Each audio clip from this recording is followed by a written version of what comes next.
Hello everyone. So आज जे book मी सगळ्यांसोबत रिव्ह्यू करणार आहे ते आहे हे the power of your subconscious mind, जे जोसेफ मर्फीने लिहिलं आहे. सो हे बुक मी काही वर्षापूर्वी माझ्या फ्रेंडच्या घरी वाचलं होतं आणि माझं असं होतं की ऑर्डर करायचं आहे, पण नंतर ते माझ्या डोक्यातनं गेलं. आणि हल्ली जेव्हा मी एका वेबसाईटवर ते बघत होते तेव्हा मी म्हटलं चला मागवूया यात, आणि हे मी वाचलं आणि ह्यातल्या अशा काही गोष्टी ज्या मला पटल्या आणि मला तुमच्यासोबत त्या शेअर कराव्याशा वाटतात.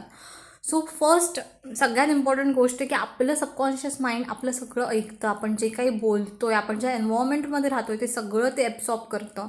सो माझ्यासोबत तरी असं होतं की मी जेव्हा असं ठरवते की मला उद्या काहीतरी इम्पॉर्टंट कामासाठी कुठेतरी बाहेर जायचं आहे किंवा काहीतरी करायचं आहे आणि मला त्याच्यासाठी लवकर उठायचं आहे 6 वाजता सपोज, तर मी असं जेव्हा ठरवते झोपताना तेव्हा मला तरी 6च्या अराउंड जाग येते आणि जेव्हा मी फोन बघते तेव्हा ऑलमोस्ट तेवढेच वाजलेले असतात. सो हे माझ्यासोबत तरी होतं आणि हेच आपली पॉवर आहे आपल्या सबकॉन्शियस माइंडची. ते आपलं सगळं ऐकतं.